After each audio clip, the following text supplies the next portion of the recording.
Heart beat series நான் ரொம்ப ஆர்வமாக பார்த்த ஒரு வெப் சீரிஸ்.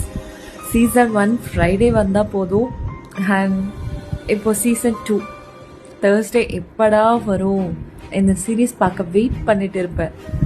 பட் இப்போது முடிய போது நினச்சாலே லைட்டாக ஃபீல் ஆகுது. ஸ்பெஷலாக இந்த எபிசோட் எனக்கு ரொம்பவே ஃபீல் பண்ண வச்சுது. இந்த கேரக்டர்லாம் ரொம்ப மிஸ் பண்ண போகிறோம்ல. தேர்ஸ்டேனாலே ஹார்ட் பீட் சீரிஸ் தான் நம்ம மைண்டுக்கு வரும். இதை முடிய போகுதுன்னு நினச்சா கொஞ்சம் ஃபீலாக தான் இருக்குது. ஓகே, யாருக்கெல்லாம் இந்த ஹார்ட் பீட் சீரிஸ் ஃபேவரட்னு சொல்லிட்டு போங்க. நடக்கும் நானும் ஒரு டாக்டர் தான், நடமாடும்